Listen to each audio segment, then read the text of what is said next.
Hello students, welcome to our channel chemistry की आदत। आज हम डिस्कस करने वाले हैं most important chapter carbon and its compounds के बारे में। तो कार्बन इट्स कंपाउंड्स के बारे में हम आपको पूरी जो है जितने भी इसमें टॉपिक्स हैं, हर एक टॉपिक को हम ब्रीफली आपको एक्सप्लेन करेंगे। उस टॉपिक्स में क्या क्या हैं, हर एक चैप्टर, इस पूरे चैप्टर को जो हम पूरा एक्सप्लेन करेंगे। तो अगर आप चैनल पर न्यू हैं तो प्लीज़ चैनल को सब्सक्राइब जरूर कर लीजिएगा और बेल आइकन को प्रेस कर दीजिएगा, जिससे आने वाली वीडियोस की इन्फॉर्मेशन आपको मिलती रहें। और अगर आपको वीडियो के एंड तक बने रहिएगा, क्योंकि हर एक टॉपिक बहुत ही इंपॉर्टेंट है। टर्म सेकंड में आने ही आने हैं ये टॉपिक्स। तो ये चैप्टर भी बहुत इंपॉर्टेंट है आगे की क्लासों के लिए, हायर क्लासेस के लिए। 11th 12th में इस चैप्टर का बहुत ही इंपॉर्टेंट रोल है केमिस्ट्री में। तो ये केमिस्ट्री का चैप्टर है, कार्बोनेट्स कंपाउंड्स, चैप्टर 4 है ये। तो इस चैप्टर्स में सबसे फर्स्ट टॉपिक आता है कोवलेंट बॉन्ड। तो पहले मैं आपको बता दूं कि कार्बोनेट्स कंपाउंड चैप्टर जो है ये ऑर्गेनिक केमिस्ट्री का चैप्टर है। ऑर्गेनिक केमिस्ट्री का मीन्स कार्बन ऑर्गेनिक कंपाउंड्स जो होते हैं हमारे, लाइक जो प्लांट और एनिमल से ऑब्टेन होते हैं, उनको हम बोलते हैं ऑर्गेनिक कंपाउंड्स। तो ऑर्गेनिक कंपाउंड्स जितने भी होते हैं, हर एक कंपाउंड्स में कार्बन जरूर मिलता है। तो इसलिए इसको हम कार्बनेट्स कंपाउंड चैप्टर भी कहते हैं ऑर्गेनिक केमिस्ट्री को, क्योंकि कार्बन केमिस्ट्री जो है, ऑर्गेनिक केमिस्ट्री पूरी की पूरी कार्बन के ऊपर ही बेस्ड है। क्योंकि हर एक कंपाउंड में कार्बन एलिमेंट्स का होना कंपलसरी, हर एक ऑर्गेनिक कंपाउंड्स में कार्बन एटम मिलता ही मिलता है। तो इसलिए कार्बन जो है ये पूरी पीरियोडिक टेबल में 118 एलिमेंट हैं। तो उसमें से कार्बन जो है एक यूनिक नेचर का है। इसका यूनिक नेचर क्यों है, इसको यूनिक क्यों बनाता है? क्योंकि इसमें कुछ ऐसी प्रॉपर्टीज हैं जो बाकी एलिमेंट शो नहीं करते। तो उसके बारे में भी हम डिस्कस करेंगे कि कार्बन का नेचर वर्सेटाइल क्यों है, वर्सेटाइल का मीन्स यूनिक नेचर क्यों है कार्बन को, उसके बारे में भी हम डिस्कस करेंगे। तो अभी फर्स्ट पार्ट में हम डिस्कस कर रहे हैं कोवेलेंट बॉन्ड के बारे में। तो फर्स्ट टॉपिक है covalent bond. Because carbon carbon atom भी जब आपस में ज्वाइन होते हैं तो वो भी किसी ना किसी बॉन्ड के थ्रू ही ज्वाइन होते हैं। कोई भी एलिमेंट है वो अपने आउटर मोस्ट शेल को कंप्लीट करने के लिए, अपने ऑक्टेट को कंप्लीट करने के लिए वो अनदर एलिमेंट के साथ बॉन्ड फॉर्म करता है। क्यों फॉर्म करते हैं? जिससे कि उसका आउटर मोस्ट शेल कंप्लीट हो जाए। आउटर मोस्ट शेल कंप्लीट हो जाएगा तो वो स्टेबल हो जाएगा। स्टेबिलिटी के लिए ही वो क्या करते हैं, या तो वो इलेक्ट्रॉन शेयर करते हैं, या लूज करेंगे, या गेन करेंगे, जिससे कि वो अपने ऑक्टेट को कंप्लीट कर लें। तो अगर कोई भी एलिमेंट इलेक्ट्रॉन लूज करता है तो उसके ऊपर पॉजिटिव चार्ज आता है, गेन करता है तो नेगेटिव चार्ज आता है, और अगर शेयर करेगा तो रेडिकल्स फॉर्म करते हैं। तो जब कोई भी एलिमेंट इलेक्ट्रॉन लूज करता है, गेन करता है, तो वो आयंस को फॉर्म करता है, कैटायन और एनायन। और कैटायन और एनायन जब एक दूसरे के क्लोज आते हैं तो उनके बिटवीन जो बॉन्ड फॉर्म होता है वो आयनिक बॉन्ड फॉर्म होता है। और आयनिक बॉन्ड जो होते हैं ये स्ट्रांग होते हैं। हम metal and non metal chapter का टॉपिक है ये, आयनिक कंपाउंड, आयनिक बॉन्ड। अब इसमें जो है आपका वो है कोवेलेंट बॉन्ड। तो कोवेलेंट बॉन्ड्स क्या होते हैं? The chemical bond formed by sharing of electron between two atom is called covalent bond। जो केमिकल बॉन्ड फॉर्म्ड होता है म्यूचुअल शेयरिंग ऑफ इलेक्ट्रॉन से between two atom is called covalent bond. तो covalent bond क्या होते हैं? जब कोई भी टू एटम्स अपने आउटर मोस्ट शेल्स के इलेक्ट्रॉन शेयर करते हैं, अपने इलेक्ट्रॉन्स जो हैं शेयर करके जो बॉन्ड फॉर्म करते हैं उसको हम बोलते हैं कोवेलेंट बॉन्ड। और जो कंपाउंड फॉर्म होता है आर कॉल्ड कोवेलेंट कंपाउंड, या such compound which contain covalent bond are called covalent compound. जो कोवेलेंट बॉन्ड कंटेन करते हैं कंपाउंड, उनको हम बोलते हैं कोवेलेंट कंपाउंड। और कोवेलेंट बॉन्ड कैसे बनता है? म्यूचुअल शेयरिंग ऑफ इलेक्ट्रॉन से between the two atom is called covalent bond. ये इसकी डेफिनेशन है, इसको आप राइट डाउन भी करते रहिएगा, क्योंकि ये इंपॉर्टेंट नोट्स ही हैं आपके। तो साथ साथ वीडियो के साथ साथ आप जो है नोट्स भी बनाते रहिएगा। तो ये कोवेलेंट बॉन्ड की डेफिनेशंस होगी। अब चलिए हम बात करते हैं formation of covalent bond in molecules. तो फॉर्मेशन कैसे होती है कोवेलेंट बॉन्ड की, कोवेलेंट बॉन्ड कैसे फॉर्म होते हैं, अभी हम आपको एक एक करके एग्जांपल्स के थ्रू एक्सप्लेन करेंगे। तो फर्स्ट एग्जांपल है हाइड्रोजन मॉलिक्यूल। हमें पता है एटॉमिक नंबर जो होता है हाइड्रोजन का कितना होता है? 1। तो 1 होता है, तो हाइड्रोजन मॉलिक्यूल्स का फॉर्मूला होता है H2। अब H2 कैसे बनता है? हमने फर्स्ट H लिया, ये सेकंड H। फर्स्ट H के पास भी 1 इलेक्ट्रॉन होगा, एटॉमिक नंबर 1 है, तो सेकंड H के पास भी 1 इलेक्ट्रॉन होगा। इसको आप डॉट से भी शो कर सकते हो, क्रॉस से भी शो करते हो, उससे कोई प्रॉब्लम नहीं है, जिससे मर्जी आप कर सकते हो। तो ये दोनों हाइड्रोजन क्या करेंगे? अपने इलेक्ट्रॉन्स को शेयर करेंगे। शेयर कैसे करेंगे? एक दूसरे के क्लोज आएंगे तो एक एक इलेक्ट्रॉन अपना जो है शेयर करेंगे। क्योंकि हाइड्रोजन के आउटर मोस्ट शेल में 1 इलेक्ट्रॉन है, इसको अपना ऑक्टेट कंप्लीट करने के लिए 2 इलेक्ट्रॉन्स चाहिए, तो इसको भी 2 चाहिए और ये वाले हाइड्रोजन को भी 2 चाहिए। तो ये वाला हाइड्रोजन कहता है कि तू मुझसे इलेक्ट्रॉन शेयर कर, और ये वाला हाइड्रोजन कहता है तू मुझसे एक इलेक्ट्रॉन शेयर कर। दोनों 1 1 इलेक्ट्रॉन शेयर कर लेंगे तो पार्टनरशिप हो जाएगी हमारी, और हम दोनों के ऑक्टेट भी क्या हो जाएंगे, कंप्लीट हो जाएंगे। तो ये वाला हाइड्रोजन कहता है चल मैं भी तेरे साथ एक इलेक्ट्रॉन शेयर करता हूँ, ये हाइड्रोजन कहता है मैं भी एक इलेक्ट्रॉन शेयर करता हूँ, तो ये इसके पास भी 2 इलेक्ट्रॉन हो गए, और ये वाले हाइड्रोजन के पास भी देखो इस सर्कल में 2 इलेक्ट्रॉन हो गए, यानी कि शेयर्ड हुए 1 पेयर ऑफ इलेक्ट्रॉन। तो जब 1 पेयर ऑफ इलेक्ट्रॉन शेयर होता है, दैट मीन्स 1 1 इलेक्ट्रॉन शेयर होते हैं, तो बनता है सिंगल बॉन्ड। तो हाइड्रोजन हाइड्रोजन में क्या बनेगा, सिंगल बॉन्ड, जब 1 1 इलेक्ट्रॉन शेयर होगा। तो और ये क्या बन जाएगा, H2 molecule. So I hope आपको अच्छे से समझ में आ रहा होगा। एक बार फिर बता देता हूँ, हाइड्रोजन के पास 1 इलेक्ट्रॉन था, इस हाइड्रोजन के पास भी 1 इलेक्ट्रॉन था, दोनों को अपना ऑक्टेट कंप्लीट करना था।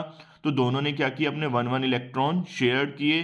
तो शेयर करने के बाद क्या हुआ, अब इसने भी 2 इलेक्ट्रॉन कर लिया अपने आउटर मोस्ट शेल में, इसने भी आउटर मोस्ट शेल में 2 इलेक्ट्रॉन कर लिए, क्योंकि हाइड्रोजन को 1 इलेक्ट्रॉन की नीड होती है अपना ऑक्टेट को कंप्लीट करने के लिए। तो इन दोनों के आउटर मोस्ट शेल कंप्लीट हो गए, तो H single bond H form हो गया। तो आई होप आपको ये अच्छे समझ में आया होगा, और वीडियो अच्छी लग रही है तो वीडियो को लाइक जरूर कर दीजिएगा और चैनल को सब्सक्राइब जरूर कर लीजिएगा। तो चलिए अब हम नेक्स्ट एग्जांपल पे चलते हैं, क्लोरीन मॉलिक्यूल्स। तो क्लोरीन मॉलिक्यूल्स का एटॉमिक नंबर होता है, क्लोरीन एटम का एटॉमिक नंबर होता है 17, इलेक्ट्रॉनिक कॉन्फ़िगरेशन इसका होता है 287। आउटर मोस्ट शेल में कितने इलेक्ट्रॉन आ रहे हैं, 7, यानी कि क्लोरीन के आउटर मोस्ट शेल में 7 इलेक्ट्रॉन है। ऑक्टेट को कंप्लीट करने के लिए इसको 1 इलेक्ट्रॉन की नीड है, यानी कि अगर इसको 1 इलेक्ट्रॉन मिल जाएगा तो इसका आउटर मोस्ट शेल कंप्लीट हो जाएगा। तो क्लोरीन मॉलिक्यूल बनाना है, मॉलिक्यूल्स में हमेशा 2 और मोर देन 2 एटम्स आते हैं। तो हमने 2 क्लोरीन के एटम लिए, फर्स्ट क्लोरीन के आउटर मोस्ट शेल में 7 इलेक्ट्रॉन है, तो हमने डॉट से इसमें 7 इलेक्ट्रॉन शो कर दिए। सेकंड क्लोरीन के पास भी कितने इलेक्ट्रॉन होंगे, 7 ही होंगे, सेम ही है। अब इसको भी 1 इलेक्ट्रॉन की नीड है, और इस क्लोरीन को भी 1 इलेक्ट्रॉन की नीड है अपना ऑक्टेट कंप्लीट करने के लिए। तो ये क्लोरीन और ये वाले दोनों क्लोरीन जब एक दूसरे के क्लोज आते हैं तो 1 1 इलेक्ट्रॉन शेयर करते हैं। अब इसने 1 इलेक्ट्रॉन इससे शेयर किया, 8 हो गए इसके भी। इस क्लोरीन ने भी क्या किया, 1 इलेक्ट्रॉन इससे शेयर किया, तो इसके भी 8 हो गए। तो दोनों क्लोरीन अब क्या हो गए, स्टेबल हो गए। तो अब दोनों ने 1 1 इलेक्ट्रॉन शेयर किए हैं, तो शेयर्ड पेयर कितना है, इलेक्ट्रॉन 1 इलेक्ट्रॉन है। तो क्लोरीन क्लोरीन में क्या बनेगा, सिंगल बॉन्ड बनेगा, Cl सिंगल बॉन्ड Cl। जब 2 2 इलेक्ट्रॉन शेयर करते हैं तो डबल बॉन्ड बनता है, 3 3 इलेक्ट्रॉन शेयर करते हैं ट्रिपल बॉन्ड बनता है। उसके भी एग्जांपल्स मैं आपको वीडियो में दिखाऊंगा, तो प्लीज वीडियो के एंड तक बने रहिएगा, और Cl2 मॉलिक्यूल्स हमारा फॉर्म हो जाएगा। नेक्स्ट एग्जांपल है हाइड्रोजन क्लोराइड मॉलिक्यूल। तो हाइड्रोजन क्लोराइड मॉलिक्यूल्स में हाइड्रोजन का सिंबल हुआ H, क्लोरीन का सिंबल हुआ Cl। अभी हमने ऊपर पढ़ा ही है। तो हाइड्रोजन के पास 1 इलेक्ट्रॉन था, क्लोरीन के पास 7। अब हाइड्रोजन और क्लोरीन, इसको हाइड्रोजन को भी 1 इलेक्ट्रॉन की रिक्वायरमेंट है अपना ऑक्टेट कंप्लीट करने की, क्लोरीन को भी 1 इलेक्ट्रॉन की रिक्वायरमेंट है। तो दोनों क्या करेंगे, 1 1 इलेक्ट्रॉन शेयर करेंगे।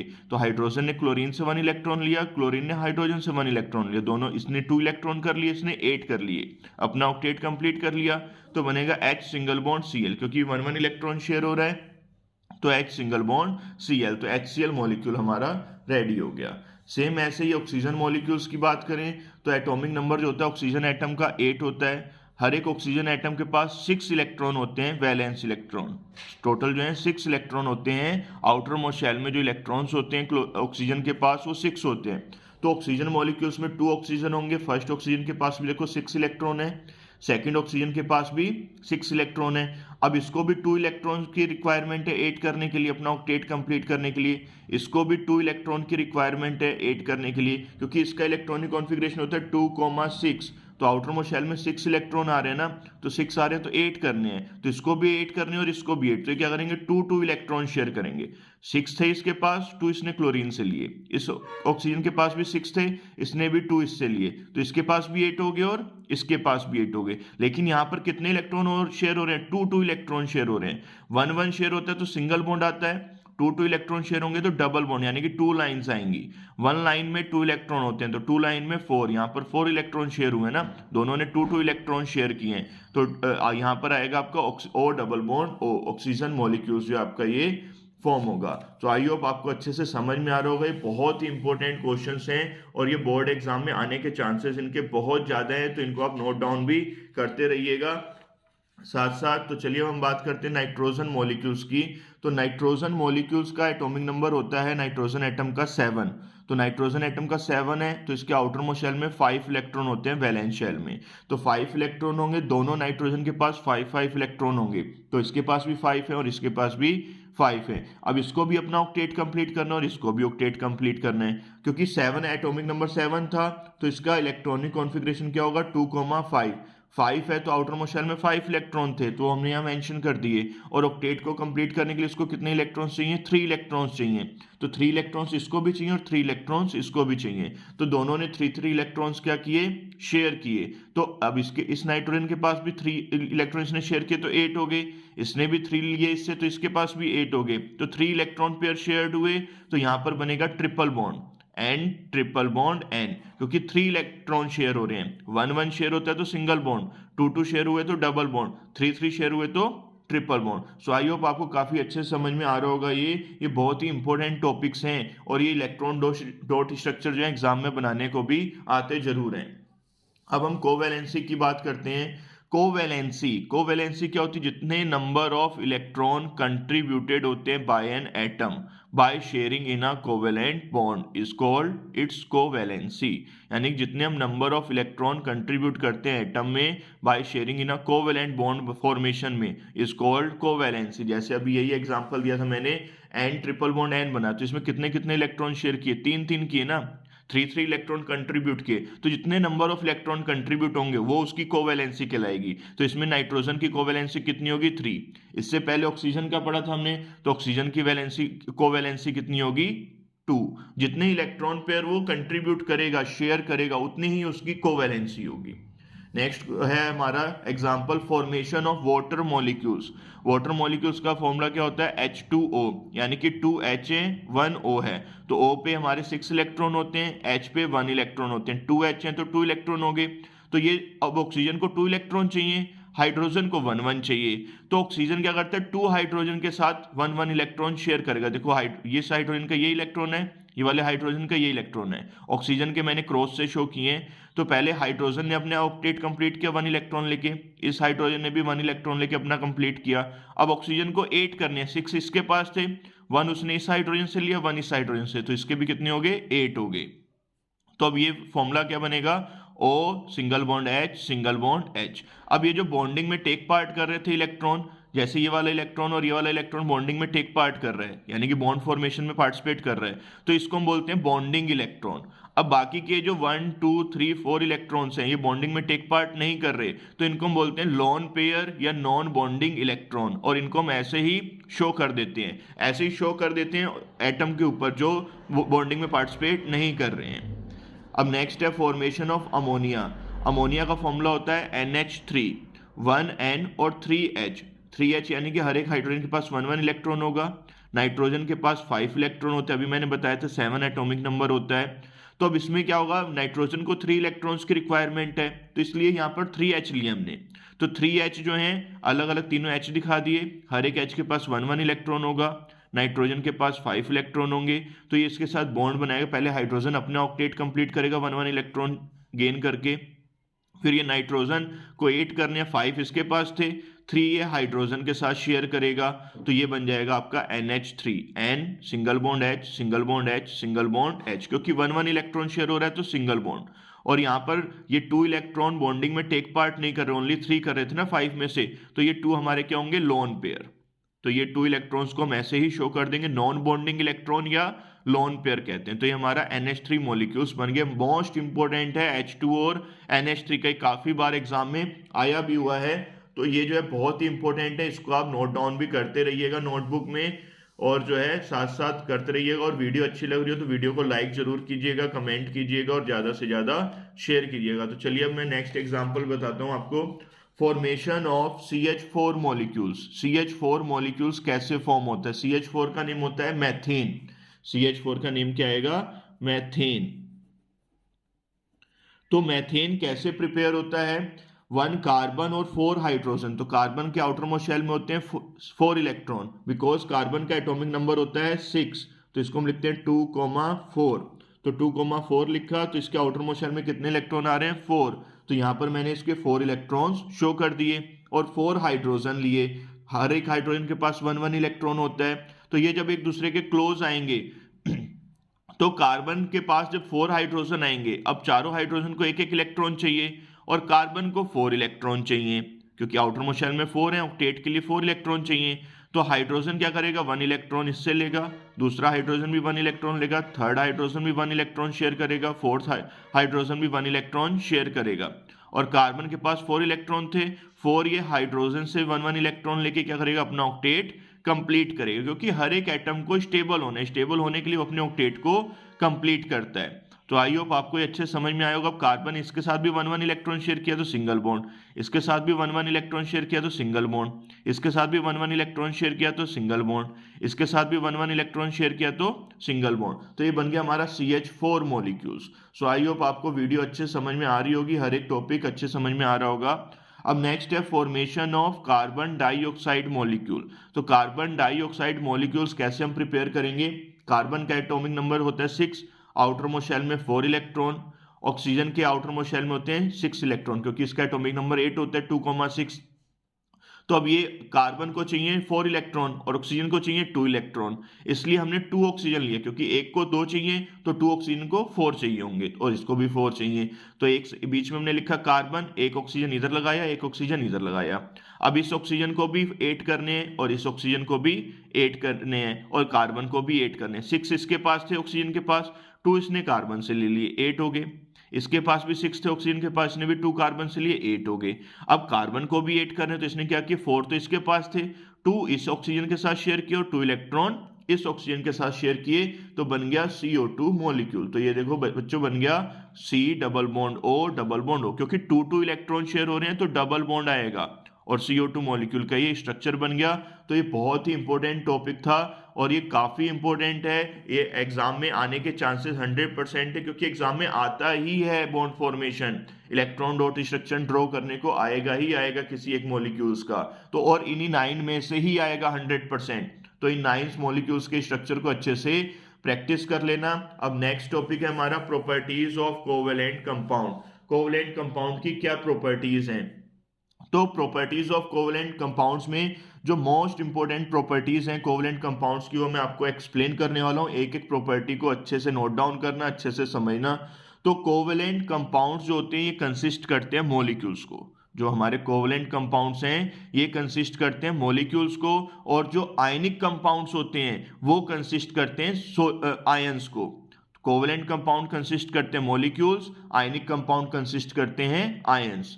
Second point, covalent compounds generally liquid and gases होते हैं बट कुछ टाइम पे सॉलिड भी होते हैं। तो कोवेलेंट कंपाउंड्स जो है यूजुअली लिक्विड एंड गैसेस ही मिलते हैं ज़्यादा, बट कुछ कंपाउंड्स जो है ये सॉलिड स्टेट में भी होते हैं, लाइक जैसे ग्लूकोज हो गया, यूरिया हो गया, वो सॉलिड भी होते हैं। लिक्विड और गैसेस ज़्यादा होते हैं, जैसे H2, Cl2, N2, F2, O2, ये सब क्या है हमारे गैसेस है, hydrogen gas, nitrogen gas, oxygen gas, fluorine gas.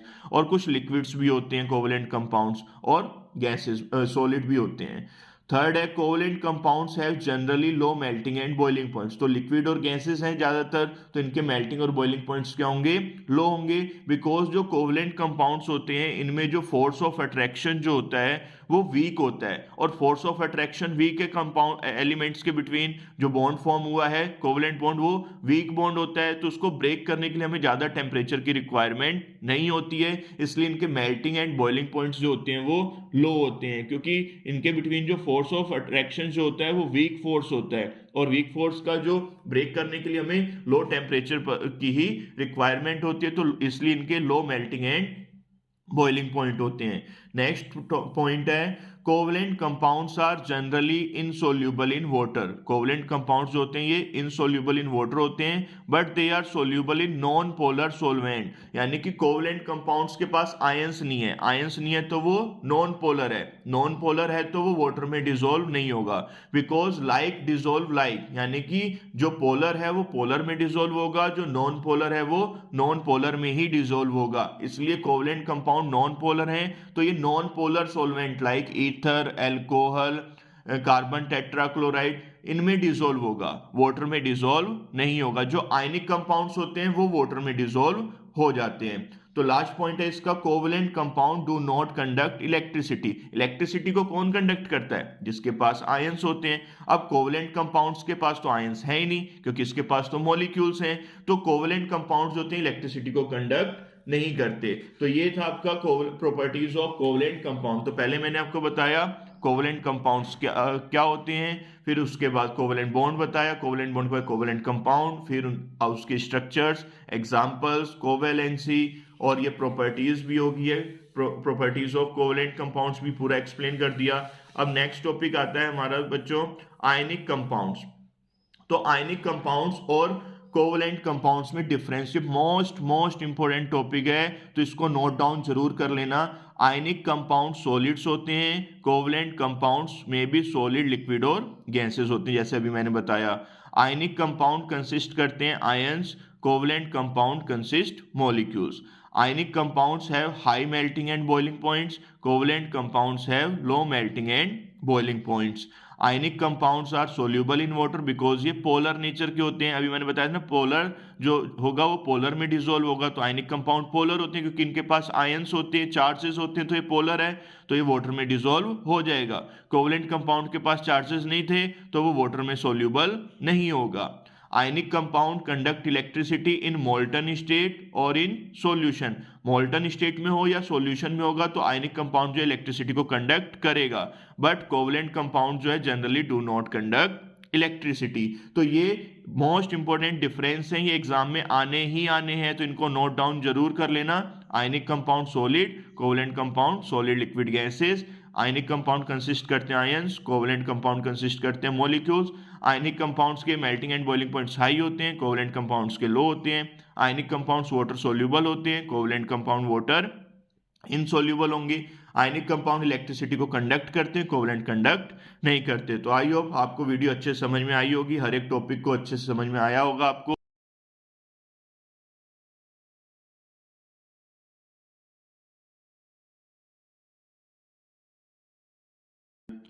आज हम आपको एक्सप्लेन करने वाले हैं एलोट्रॉप्स ऑफ कार्बन के बारे में। फर्स्ट वीडियो में हमने, इससे पहले वाली जो वीडियो थी उसमें हमने आपको बताया था कोवेलेंट बॉन्ड, कोवेलेंट कंपाउंड्स की properties, difference between ionic compounds and covalent compounds. तो उस वीडियो का भी लिंक मैं डिस्क्रिप्शन में डाल दूंगा। तो अब हम स्टार्ट करने वाले हैं एलोट्रॉप्स ऑफ कार्बन को। एलोट्रॉप्स होते क्या हैं, एलोट्रॉप्स ऑफ कार्बन कितने होते हैं, क्या कौन कौन से इसके एलोट्रॉप्स होते हैं, उनके बारे में पूरा डिस्कस करेंगे। तो अगर आप चैनल पर नए हैं तो प्लीज़ चैनल को सब्सक्राइब जरूर कर लीजिएगा और बेल आइकन को प्रेस कर दीजिएगा, जिससे आने वाली वीडियोस की इन्फॉर्मेशन आपको मिलती रहे। तो चलिए अब हम स्टार्ट करते हैं एलोट्रॉप्स ऑफ कार्बन के बारे में, और वीडियो के एंड तक बने रहिएगा क्योंकि बहुत ही इंपॉर्टेंट टॉपिक्स है allotropes of carbon and versatile nature of carbon. हम यूनिक नेचर ऑफ कार्बन को भी पूरा एक्सप्लेन करेंगे और एलोट्रॉप्स ऑफ कार्बन को भी। तो प्लीज़ वीडियो के एंड तक बने रहिएगा जिससे कि आपको कोई टॉपिक छूटे ना। तो चलिए अब हम स्टार्ट करते हैं एलोट्रॉप्स ऑफ कार्बन को। तो एलोट्रॉप्स का मीन्स क्या होता है? सबसे पहले तो एलोट्रॉप्स होते हैं are those elements which are obtain in more than one form, जो ऑब्टेन होते हैं अर्थ क्रस्ट में मोर देन वन फॉर्म में, या नेचर में मोर देन वन फॉर्म में फाउंड होते हैं, which is found in more than one form in nature is called allotropes.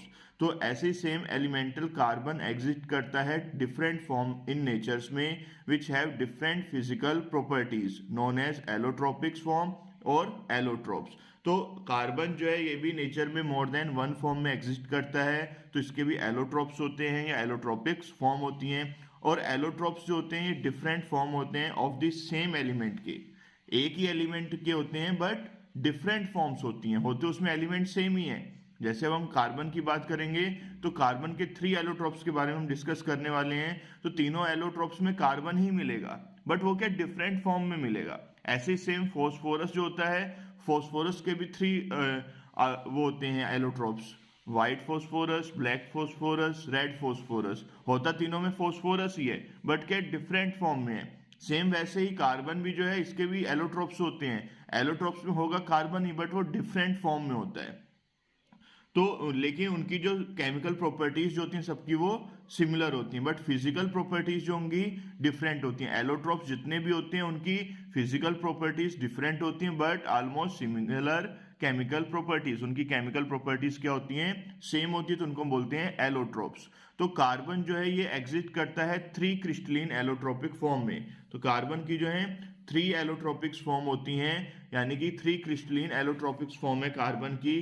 First है आपकी डायमंड, सेकंड है ग्रेफाइट, थर्ड है फुलेरिन्स। मोस्ट इंपोर्टेंट है बच्चों, ये नोट डाउन करते रहिएगा नोट्स को भी साथ साथ, और ये काफी इंपॉर्टेंट टॉपिक्स चल रहा है, diamond, graphite and fullerenes. Allotropes exam में पूछेगा जरूर, how many allotropes of carbon. तो कार्बन के कितने एलोट्रॉप्स होते हैं स्टूडेंट्स, 3 होते हैं, डायमंड, ग्रेफाइट एंड फुलेरिन्स। तो चलिए अब हम डिस्कस करते हैं डायमंड के बारे में पहले।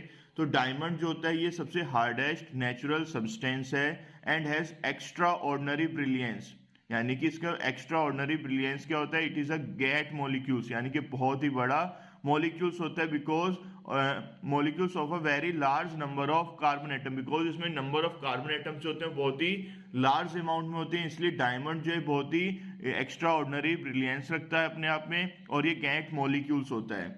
Next, in diamond each carbon atom is bonded to 4 other carbon atoms. जब हम डायमंड का स्ट्रक्चर बनाएंगे, आपको दिखा देता हूं डायमंड का स्ट्रक्चर। ये डायमंड का स्ट्रक्चर बनाया हमने, इसमें ईच कार्बन एटम जो है 4 के टच में आ रहा है। देखो 1 कार्बन, इसके भी 1 2 3 4, ऐसे ही 1 कार्बन 2 3 4, यानी कि हर एक कार्बन जो है वो 4 4 के टच में आता है, और ये 3D स्ट्रक्चर बन रहा है। कैसे स्ट्रक्चर बन रहा है, ये 3D स्ट्रक्चर बनाता है। तो डायमंड जो होता है, ईच कार्बन एटम्स जो होते हैं वो बॉन्डेड होते हैं टू 4 अदर कार्बन एटम के साथ, और क्या फॉर्म करते हैं, क्रिजिड 3 डायमेंशनल स्ट्रक्चर। तो ये बहुत ही इंपॉर्टेंट लाइन है, ये इसको नोट डाउन जरूर कर लेना, अंडरलाइन कर लेना, क्योंकि डायमंड में एग्जाम में पूछा जाता है डायमंड में 1 कार्बन एटम कितने कार्बन एटम के टच में आता है। तो 1 कार्बन एटम जो होता है वो 4 अदर कार्बन एटम के कॉन्टेक्ट में आता है, और कैसी शेप बनाता है, 3 डायमेंशनल रिजिड स्ट्रक्चर जो है ये फॉर्म करता है। और डायमंड जो है ये एक्सट्रीमली हार्ड है। कैसा सब्सटेंस है, एक्सट्रीमली हार्ड क्रिस्टल्स है with very high melting point. इसका मेल्टिंग पॉइंट कितना होगा, बहुत ज्यादा हाई होता है, and its density is also high. इसकी डेंसिटी भी क्या होगी, हाई। जब हार्ड है तो इसकी डेंसिटी भी क्या होगी, हाई होगी ना। तो ये स्ट्रक्चर एक बार फिर से आप देख लीजिए, स्ट्रक्चर बना भी लेना। इसमें जैसे बेंजीन का स्ट्रक्चर होता है लाइक वैसे ही है, बट इसमें डबल बॉन्डेड नहीं है, और इसमें हर एक कार्बन एटम जो है 4 अनदर कार्बन एटम के टच में है। जैसे देखो ये कार्बन है 1 2 3 4 के टच में, ये वाला कार्बन ले लो 1 2 3 4 के टच में, ये कार्बन ले लो 1 2 3 4 के टच में। ऐसी हर एक कार्बन एटम जो होता है 4 अनदर कार्बन एटम के टच में आता है। तो आई होप आपको वीडियो अच्छी लग रही होगी। तो वीडियो अच्छी लग रही है तो वीडियो को ज्यादा से ज्यादा लाइक कीजिएगा और शेयर भी कीजिएगा। तो ये आपका फर्स्ट टॉपिक जो था एलोट्रॉप्स ऑफ कार्बन में ग्रेफाइट डायमंड हमने आपको पूरा एक्सप्लेन कर दिया है। अब सेकंड पार्ट था इसका ग्रेफाइट, तो अब हम आपको सेकंड पार्ट जो है एक्सप्लेन करेंगे। तो सेकंड पार्ट है ग्रेफाइट। ग्रेफाइट जो होता है ये ग्रेइश ब्लैक कलर का सब्सटेंस होता है। कैसा होता है बच्चों, ग्रेइश ब्लैक कलर का सब्सटेंस है, और which is soft and conduct electricity. ये सॉफ्ट नेचर का होता है और ये इलेक्ट्रिसिटी को कंडक्ट करता है। जो डायमंड था वो बैड कंडक्टर था इलेक्ट्रिसिटी का, लेकिन ग्रेफाइट ये एक्सेप्शनल केसेस है नॉन मेटल में कि ग्रेफाइट जो होता है गुड कंडक्टर होता है इलेक्ट्रिसिटी का। बहुत ही इंपॉर्टेंट लाइन है ये, अंडरलाइन कर लेना। In graphite each carbon atom is bonded to 3 other carbon atom. Graphite में 1 कार्बन एटम जो होता है वो 3 अदर कार्बन एटम्स के कांटेक्ट में आता है, और ये सेम प्लेन में होता है, और क्या फॉर्म करता है, hexagonal ring in the form of layers place. किस फॉर्म में बनाता है, लेयर प्लेस में, 1 अबव दी अदर, यानी कि एक लेयर दूसरी लेयर के ऊपर होती है, और लेयर्स आपस में हेल्ड टुगेदर होती हैं बाय वीक फोर्सेस से। कैसे होती हैं, वीक फोर्सेस से। मैं आपको डायग्राम भी शो कर देता हूं, जैसे मैं डायग्राम बना हुआ है ग्रेफाइट का।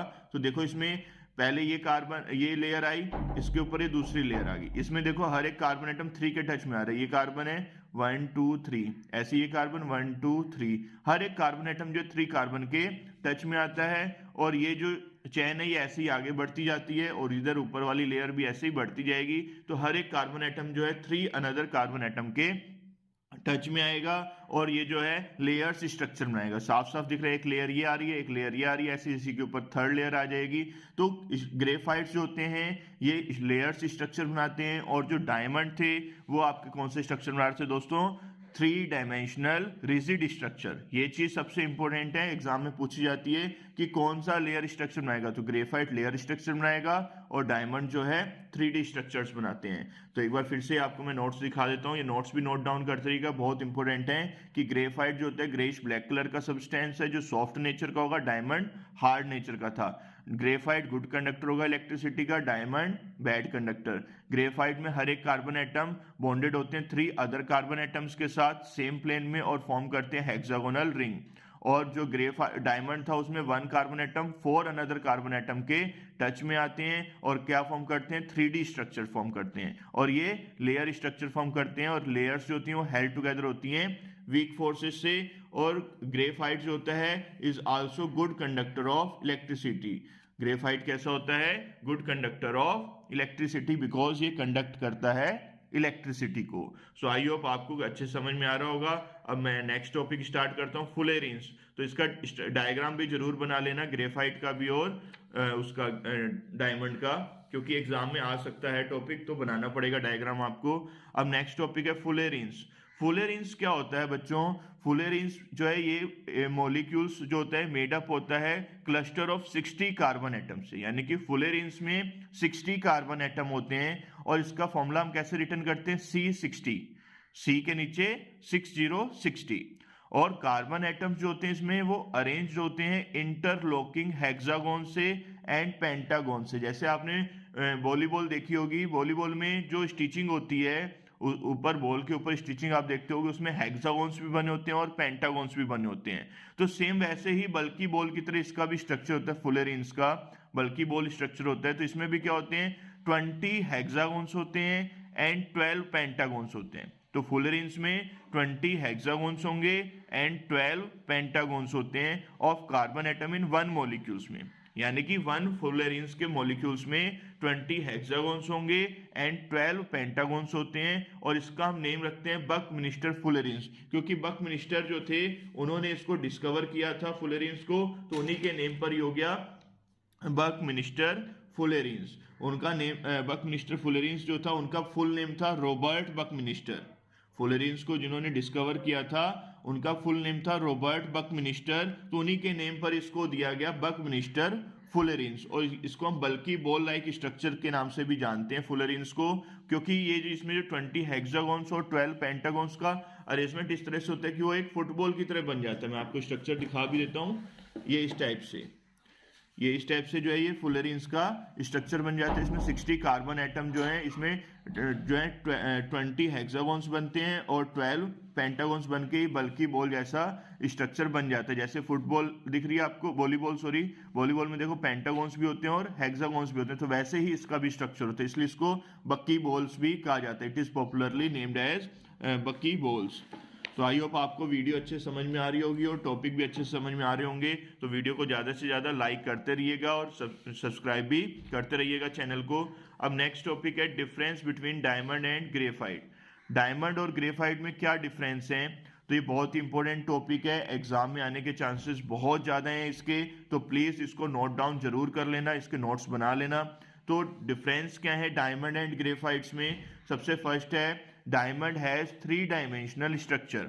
डायमंड का स्ट्रक्चर कैसा होता है? 3 डायमेंशनल, या आप रिजिड भी लिख सकते हो, 3 dimensional rigid structure.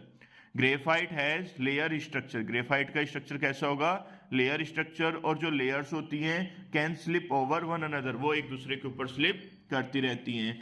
Second point, diamonds जो होते हैं ये हार्ड होते हैं और ग्रेफाइट्स जो होते हैं सॉफ्ट होते हैं। डायमंड सबसे हार्ड सब्सटेंस है बिकॉज इसका मेल्टिंग पॉइंट जो होता है बहुत ज़्यादा हाई होता है, 3843 केल्विन के अबाउट होता है, तो काफ़ी हाई है इसका मेल्टिंग पॉइंट। और ग्रेफाइट्स जो होते हैं ये सॉफ्ट होते हैं। Diamond bad conductor of electricity, graphites good conductor of electricity. Diamond की डेंसिटी हाई होती है 3.514 ग्राम पर सेंटीमीटर क्यूब। ग्रेफाइट जो होते हैं ये लेस डेंस होते हैं, इनकी डेंसिटी कम होती है डायमंड से, 2.22 के समथिंग आती है। तो डायमंड्स जो होते हैं एक्सट्रीमली केमिकली अनरिएक्टिव होते हैं, ग्रेफाइट्स रिएक्टिव होते हैं। तो ये 5 मैंने पॉइंट लिखे हैं डायमंड और ग्रेफाइट में जो डिफरेंस हैं। तो फर्स्ट था डायमंड 3 डायमेंशनल स्ट्रक्चर रखेगा, ग्रेफाइट लेयर स्ट्रक्चर, डायमंड हार्ड्स होते हैं, graphite soft, diamond bad conductor of electricity, graphite good conductor of electricity. Diamond की डेंसिटी हाई होगी, ग्रेफाइट की लेस देन होगी डायमंड से। डायमंड अनरिएक्टिव होते हैं, ग्रेफाइट रिएक्टिव होते हैं। तो ये नोट डाउन जरूर कर लेना नोट्स, क्योंकि काफी इंपॉर्टेंट है, एग्जाम में काफी बार आया भी हुआ ये टॉपिक और इस बार भी आने के चांसेस बहुत ज्यादा है, क्योंकि इस बार आपका वैसे ही सिलेबस कुछ डिलीट हो चुका है टर्म सेकंड में, तो इसलिए इस टॉपिक के आने के चांसेस बहुत ज्यादा हैं। तो इसको लर्न भी कर लेना अच्छे से। तो अब मैं आपको नेक्स्ट टॉपिक पे लेके चलता हूँ। नेक्स्ट टॉपिक है हमारा, ये आपका कार्बन के एलोट्रोप्स कंप्लीट हो गए। तो अब आपका आता है नेक्स्ट टॉपिक। अगर यूजेस भी आपको पूछ लेता है एग्जाम में, तो यूजेस तो आप सब बच्चों को पता ही होंगे। डायमंड का यूज कटिंग ऑफ ग्लास में किया जाता है और ज्वेलरी में किया जाता है, प्रीशियस स्टोन में। और ग्रेफाइट का यूज इलेक्ट्रोड्स फॉर सेल के इलेक्ट्रोड्स बनाने में। और ग्रेफाइट का यूज हम ल्यूब्रिकेंट्स में करते हैं for the fast moving parts of machine में। तो ये आप यूजेस भी इसके नोट डाउन कर सकते हो। अब नेक्स्ट टॉपिक है unique nature of carbon, carbon का यूनिक नेचर या वर्सेटाइल नेचर ऑफ कार्बन, दोनों नेम से आ जाएगा, तो आपका आंसर यही होगा। तो ये बहुत ही इंपॉर्टेंट टॉपिक है, ये एग्जाम में आना ही आना है, तो प्लीज इसको नोट डाउन भी जरूर कर लेना और अच्छे से समझते रहना इस टॉपिक को, और वीडियो के एंड तक बने रहना, कहीं आपका टॉपिक कोई मिस ना हो जाए। तो फर्स्ट है tendency to form carbon carbon bond, यानी कि कार्बन कार्बन बॉन्ड फॉर्म करने की जो टेंडेंसी होती है कार्बन एटम के पास, जिसकी वजह से वो यूनिक है। कार्बन यूनिक क्यों है? कार्बन में ऐसी क्या चीजें हैं, क्या खासियत है कि कार्बन यूनिक है? हम कहते हैं कार्बन का नेचर यूनिक है, क्यों यूनिक है? क्या प्रॉपर्टीज हैं उसके पास, ऐसी क्या खासियत है उसके अंदर कि वो यूनिक है, बाकी एलिमेंट वो प्रॉपर्टी शो नहीं कर रहे? तो कार्बन के पास कुछ ऐसी 3 प्रॉपर्टी हैं जो अदर एलिमेंट शो नहीं कर सकते। फॉर एग्जाम्पल, जैसे कार्बन जो है, देखो पीरियोडिक टेबल में 118 एलिमेंट्स हैं बच्चों, 118 एलिमेंट्स के 118 एलिमेंट्स इनऑर्गेनिक केमिस्ट्री में पार्टिसिपेट करते हैं, ठीक है। बट इनऑर्गेनिक कंपाउंड्स जो बनते हैं वो as compare to organic compounds बहुत कम होते हैं। क्यों कम होते हैं? जबकि ऑर्गेनिक केमिस्ट्री में पीरियोडिक टेबल के फ्यू एलिमेंट्स ही पार्टिसिपेट कर रहे हैं, फिर भी ऑर्गेनिक कंपाउंड्स के नंबर्स मिलियंस में है, अबाउट 3 मिलियंस। तो उसकी क्या रीजन है? क्या ऐसा रीजन है कि ऑर्गेनिक कंपाउंड जिसमें पीरियोडिक टेबल के फ्यू एलिमेंट्स पार्टिसिपेट कर रहे हैं और उसके नंबर्स कई मिलियंस में है, अबाउट 3 मिलियंस, और जबकि इनऑर्गेनिक केमिस्ट्री में फ्यू एलिमेंट्स ही पार्टिसिपेट कर रहे हैं, बट इनऑर्गेनिक केमिस्ट्री में फुल पीरियोडिक टेबल के पूरे एलिमेंट्स पार्टिसिपेट कर रहे हैं, तब भी उसके जो नंबर्स हैं वो कम है as compare to organic compounds. ऐसा क्या रीजन है? तो सारा का सारा जो क्रेडिट जाता है ऑर्गेनिक कंपाउंड्स में वो कार्बन को जाता है। कार्बन का यूनिक नेचर होने की वजह से ही ऑर्गेनिक कंपाउंड्स के जो नंबर्स होते हैं वो मिलियंस में पहुंच जाते हैं। एक कार्बन के कंपाउंड से या 1 कार्बन के नंबर से या 2 कार्बन नंबर से या 3 कार्बन नंबर से कई हजारों में आप मॉलिक्यूल्स बना सकते हो एटम्स को एक्सचेंज करके। तो ऐसा कार्बन के अंदर क्या खासियत आ जाती है कि कार्बन का नेचर यूनिक हो जाता है, तो उसको हम पूरा आपको एक्सप्लेन करने वाले हैं। तो फर्स्ट प्रॉपर्टी क्या है कार्बन की, जो दूसरे एलिमेंट शो करते भी हैं तो वो स्मॉल अमाउंट में करते हैं, बट कार्बन लार्ज अमाउंट में करता है। तो फर्स्ट है tendency to form carbon carbon bond, जिसको हम कैटिनेशन बोलते हैं। तो ये जो प्रॉपर्टी जो होती है forming bond with atom of the same element is called catenation. Catenation का मीनिंग क्या है? Self linkage property. Self linkage property का मीन्स क्या होता है कि अपने ही एलिमेंट के साथ बॉन्ड फॉर्म करना। तो कार्बन जो है, कार्बन कार्बन आपस में बॉन्ड फॉर्म करके एक लॉन्ग चेन फॉर्म कर सकते हैं, स्ट्रेट चेन भी फॉर्म कर सकते हैं, ब्रांच चेन भी फॉर्म कर सकते हैं। तो प्रॉपर्टी जो होती है forming the bond with atom of the same element is called catenation. Catenation का मीन्स होता है सेल्फ लिंकेज। तो कार्बन जो है has maximum tendency for catenation in periodic table.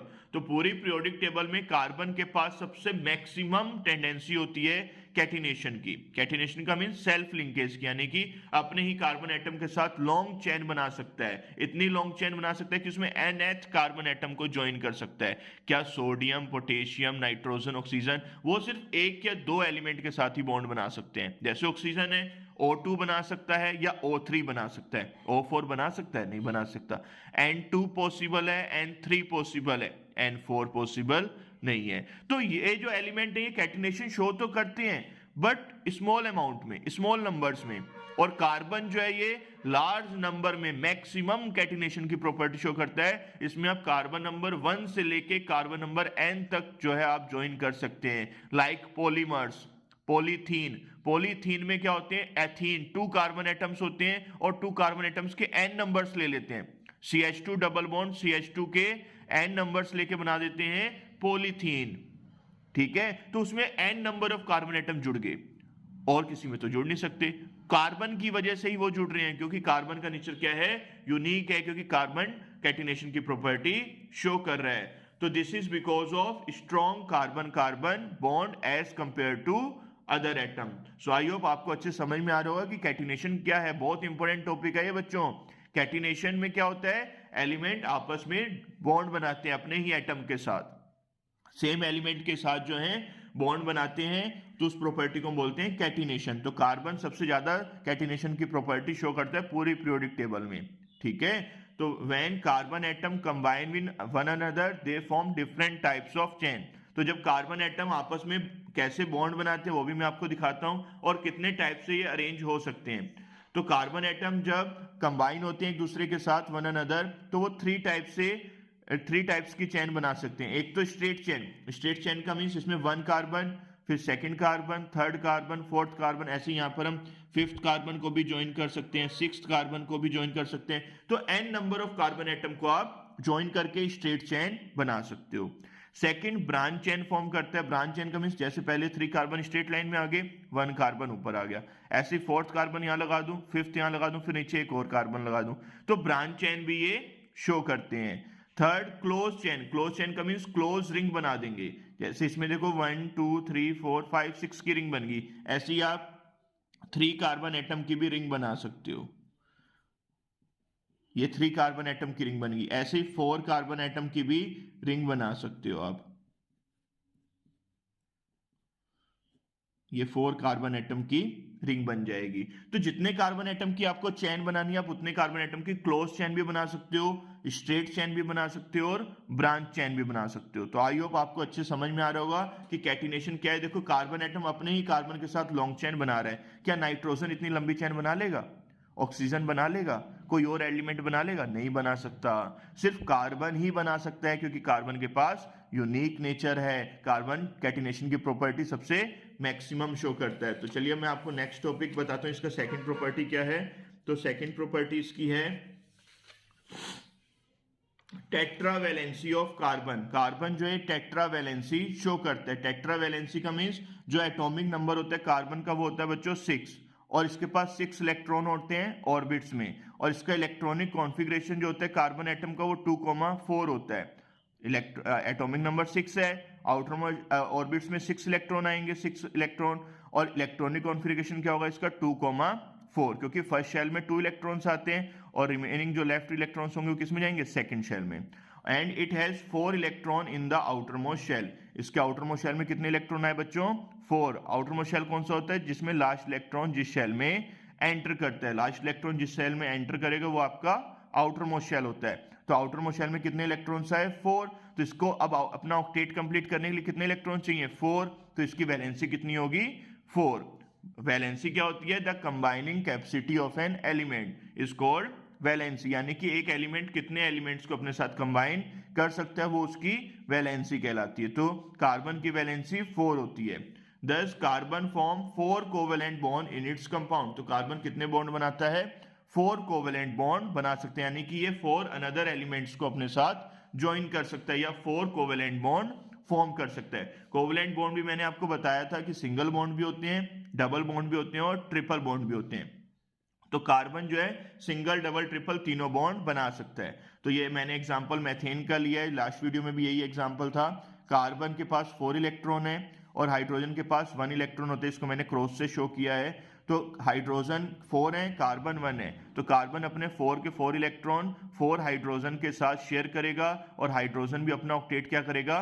Complete करेगा। तो ये जो है बन जाएगा हमारा CH4। देखो ये 1 1 इलेक्ट्रॉन शेयर हो रहे हैं ना, यहाँ पे भी 1 1 शेयर हो रहे हैं, यहाँ पे भी 1 1, यहाँ पे भी 1 1, बिकॉज हाइड्रोजन को अपने ऑक्टेट में 2 करने हैं और कार्बन को 8 करने हैं, तो ये बन गया CH4 molecules. So I hope आपको अच्छे से वीडियो समझ में आ रही होगी। अब लास्ट प्रॉपर्टीज की है यूनिक नेचर की, tendency to form multiple bond. Tendency to form multiple bond यानी कि कार्बन जो है ये मल्टीपल बॉन्ड फॉर्म करते हैं। मल्टीपल बॉन्ड का means due to small size, carbon सबसे स्मॉल साइज होता है अपने ग्रुप में, और कैन इजिली फॉर्म डबल और ट्रिपल बॉन्ड, तो ये इजिली डबल बॉन्ड और ट्रिपल बॉन्ड फॉर्म कर सकता है। देखो सिंगल बॉन्ड तो बनाता ही है ये हर एक कंपाउंड में, सिंगल बॉन्ड कब कब बनता है, जब 1 1 इलेक्ट्रॉन शेयर होता है। तो ये कार्बन जो डबल बॉन्ड भी फॉर्म करता है और ट्रिपल बॉन्ड भी फॉर्म करता है। डबल बॉन्ड का मीन्स जब ये 2 2 इलेक्ट्रॉन शेयर करेगा कार्बन एटम के साथ, और कार्बन कार्बन आपस में 3 3 इलेक्ट्रॉन भी शेयर कर सकते हैं अपने ऑक्टेट को कंप्लीट करने के लिए। तो जब डबल बॉन्ड और ट्रिपल बॉन्ड बनते हैं तो उनको हम बोलते हैं multiple bond by sharing more than 1 electron pair.